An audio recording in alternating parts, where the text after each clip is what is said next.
We left off on page 168.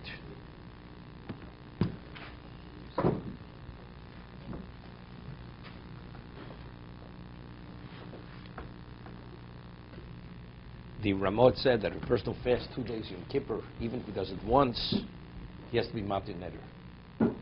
But Yesh La Torah, normally we say you have to repeat something 3 times, even if you don't say I'm making a neder, because 3 times is considered you're establishing yourself. But in terms of fasting 2 days Yom Kippur, even 1 time is serious enough. It's the equivalent of accepting it as a neder. We're only Yud Zayin, just finishing off Yom Kippur. Yesh La Torah. In this choret al zeh, person regrets that he did it. When a rotza lasos came, he doesn't want to continue. Rashai lahater atzmo fnei shlosha al the pesach charoter. He's permitted to come before 3 people. He has his panel, either through regret, pesach, or he finds a legal opening, or v'mhistam b'fer sheinosa came. Rakshana zu ve'im l'kabel la'atzmo she'askim chol shana. Let's say he says just this one time, not into the future, up front. It's archator, it's understood. Like saying bli neder. He says a person not conduct himself with this stringency, that a person should have to fast 2 days in Kippur. You know when you it's only because originally that's the way they conduct themselves. Yom Kippurim lo nogo abosenu came, so therefore they did not conduct themselves this way. You want to be more devout than they ever did. They never did this. 2 days Yom Kippur. They had to. They did their best.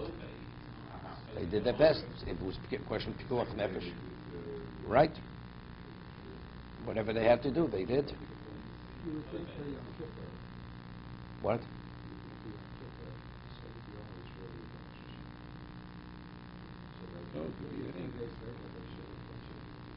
No, what talking about?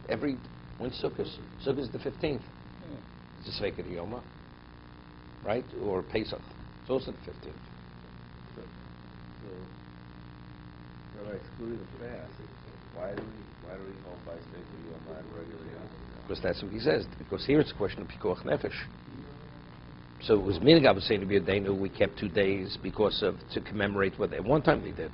But since over here it's a question of pikuach nefesh, you can't keep 2 days. So a person must do Haftarah? No. Two separate things. He's just asking why all of the Yom Tov we keep 2, why not Yom Kippur? Because it's the only reason why we keep 2 is because that's Minigab saying to be a Danu. The minig was always we kept 2, but over here it was never the minig to keep 2 days. Once we knew exactly when the month began, we didn't keep 2 days any longer, because they were already proficient in the mathematical calculations when exactly the month began. That's what he's saying.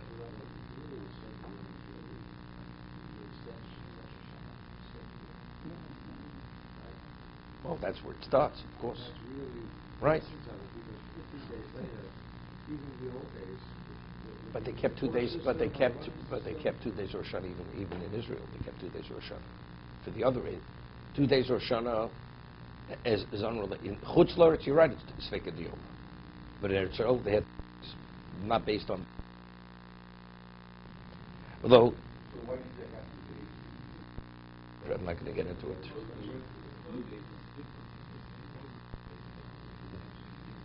They didn't know which day it was. They had nothing with Sveika Yoma.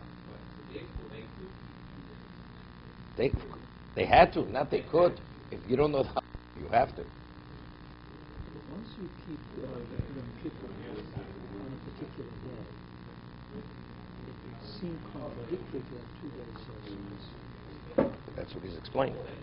We normally, even when we keep 2 days Sukkot, we actually know when the month began. Well, so why do we keep 2 days?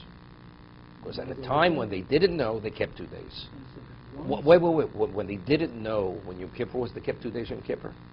When they didn't know when the month began, they kept 2 days Yom Kippur also. So we say, for that, it's too difficult. So to commemorate something that they kept 2 days at one time, Yom Kippur is too difficult. But when we can commemorate it, we do commemorate it. So it's not contradictory. It's purely commemoration. It's going back to what they did at one time. In the same way, it's not contradictory. Okay. The Ramos says also during the period of time from Yom Kippur to Sukkot, we don't say Tzidkos Tzedek. Right? V'lo prokim v'lo shir amalos av namtzeach v'keler chapayim omrim.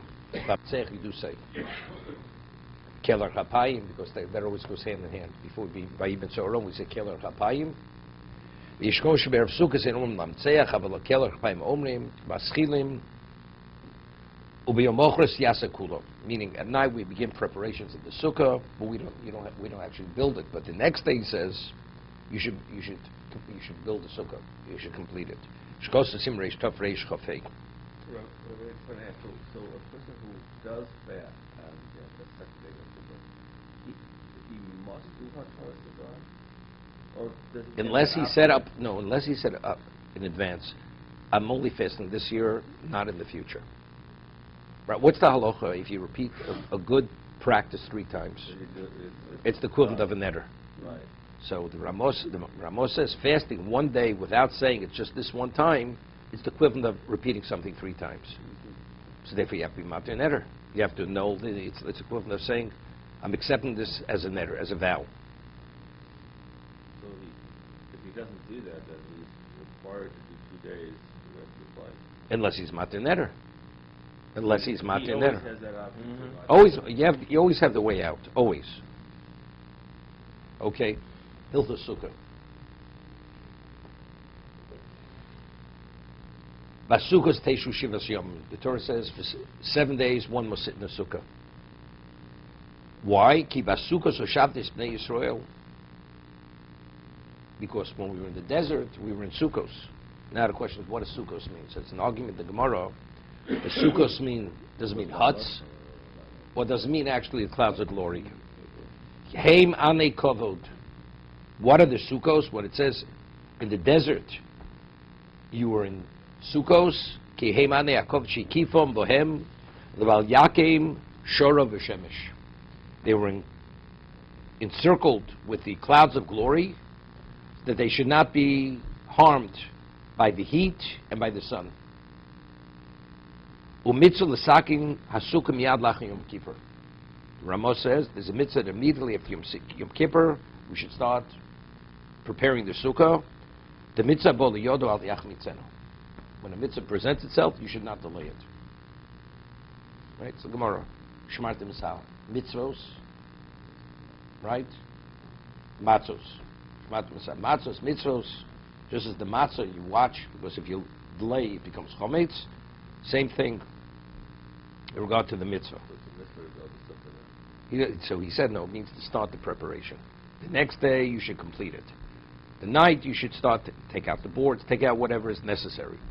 You begin the preparation. It's the mitzvah. That's David. We discussed this on Friday. Right? Rashi and Makos. There's a mitzvah to build a sukkah. Mitzvah boliyot al tach mitzvah. Okay, let's see the Mishna Berura. Kiba Sukkos, Heimad Yakovot. V'dugma lezeh, Tzivon lasu Sukkos. And what is a representation of the Ani Yakovot? The Sukkah. Kedei sheniskor norosav niflosav. When we sit in the Sukkah, we should remember his wonders and his miracles. V'aval pishi yotzon mitzrayim b'chodesh Nisan. We left Egypt when? In Nisan. Nisan is the spring. But yet, when do we commemorate? When we left Egypt, we were encircled with the clouds of glory. If you build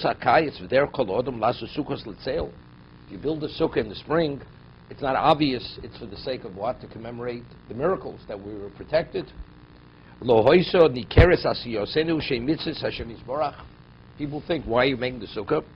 You go from the winter home into the more summer home. It's ventilated. We're bordering on winter. Which is the opposite. People leaving their summer residence, going to the winter residence at this point. And here the Jew is leaving his more protected, permanent residence to go into a temporary situation. So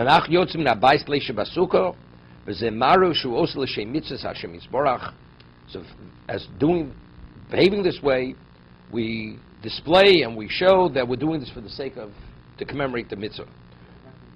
Kosu achronim, shechavim b'shivosenu sh'tziva kostapikot.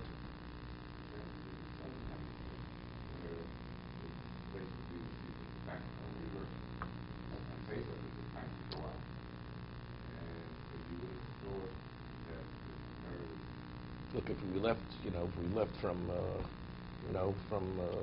South America, it would be a different story. Eretz Yisrael is not in South America. It's the seasons. Everything is determined by Eretz Yisrael. That's what it's dependent by. Kosva achronim shechavi now. So we speak about mitzvah shrikas kavanah. So when you do a mitzvah, you have to think in your mind you're doing it for the sake of the mitzvah. What about beyond that level? You put on a pair of tefillin, I'm doing it for the sake of the mitzvah tefillin. Talis for the sake of mitzvah. What about, does anyone have to have, other than having in mind you're doing for the sake of the mitzvah of sukkah, you're doing it for some other, in addition, some other reasons. He says, Kozu achronim, sheichad mishivosa shitzvona kodesh baruch hu leish basukkah zech litzis mitzrayim. You should have in mind that in addition, that you're sitting in the sukkah to commemorate the redemption from Egypt. That's firstly. Mizgam zech lani akovod shekifon os oleid lohogin oleidim min ashura v'ashemish. In addition, also, when you sit in the sukkah, it's the equivalent of the clouds of glory, which protected us from the elements, that we shouldn't be harmed. By having that in mind, you're fulfilling the mitzvah in its totality, in its perfected state. But in a not optimum way, it means post facto, if you have in mind just to be yotze, the mitzvah as any other mitzvah, sufficient. But to perform the mitzvah in a more perfect way, you have all these other things in mind. Leaving Egypt, Tzis Mitzrayim, and also the Anei HaKavod. That's what you have. Today you have posters in the Sukkah. It shows the Anei HaKavod, and then it says on the bottom, it has this quote from the Mishna Berura. That you should have this in mind in addition to the, just for the sake of the mitzvah. What? Not both. You mean the Anei HaKavod? No, he doesn't say you have to. No, it doesn't say you have boots. It doesn't say boots. Where does he say boots? But where does he say that? I know boots. Nothing. You don't have to have in mind that you're sitting in a booth. You have in mind you're fulfilling the mitzvah of sukkah. Yitzias Mitzrayim and Anei HaKavod, both. Yitzias Mitzrayim and Anei HaKavod. Can I ask you a question? When you put on the tefillin, it's a black box made of leather. You don't have to think booth. You have in mind you fulfill the sukkah, right?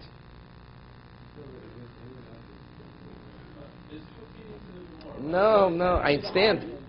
No, not. It's not that you God kept us in boots in the desert. You don't have to have that in mind. You don't have to think about that we're in boots in the desert. Not that. You have in mind we were in the Anei HaKavod. That's the key besukos.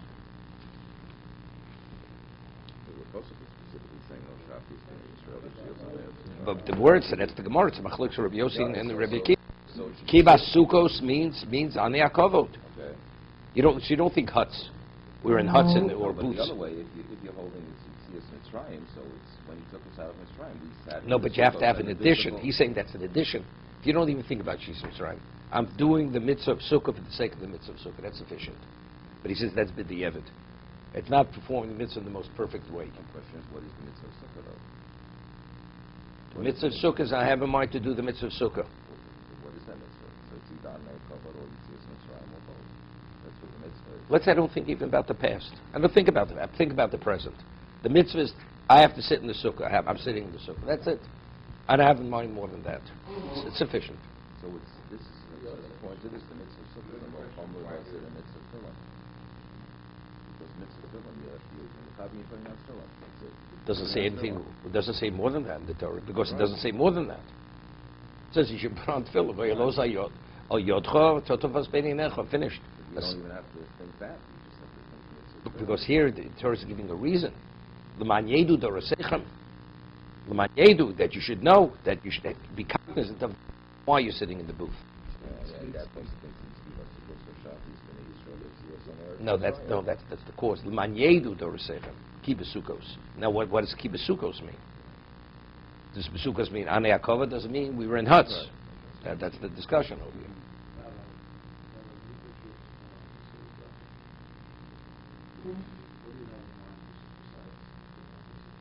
What the Mechaber says, what the Shulchan Aruch says. You're dedicating your heart and your mind, right? That's what you have in mind. But this makes the mitzvah more perfect.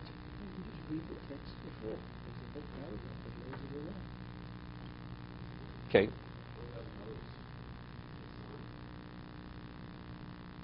It is a sign. It is a sign. Tefillin is a sign. No, but it's no. Here it says you should know. Here it says it's a sign. It is. It doesn't say you have to have mind. It's a sign. It is a sign. Here it says l'man yedu. You should know that all your generation should know. Okay. Just let's finish off the last the Mishna Berura. The Ramor concludes again. So the question is, the Ramor is repeating himself. At the end of Hilchos Yom Kippur, he says, when Yom Kippur is over, you should start engaging the building of the sukkah. Now he starts the beginning of sukkah. He says, right after Yom Kippur, you should engage in building of the sukkah. What does he have to repeat it? He already said in the previous halacha. So he says, what he means say, at nighttime, you just begin. If you're able to complete building the sukkah the next day, during the daytime, you should. This is an efsha. Let's say it's a work day, you're just not able to. Right? Gam sham ayrulinyan medaktik b'masov yaskel dvar ma besukim yad balaylo. Person who's meticulous in his mitzvah observance, it's important to start immediately right after Yom Kippur. Umishe'ei medaktik, but a person who's not that meticulous, al kaporim b'yom mochras achi yitzim b'isaknes yaskel digmar kulo. But even the ordinary person, the next day, if he's able to, after you leave shul, you should begin and you should complete building the sukkah if it's possible. Va'afilu erev Shabbos at Chatzos. Till midday, after Chatzos already, you're beginning with Shabbos. V'achazeh yeshloma de'oser. He says after midday, you shouldn't be busy with the sukkah, you should be busy preparing for Shabbos.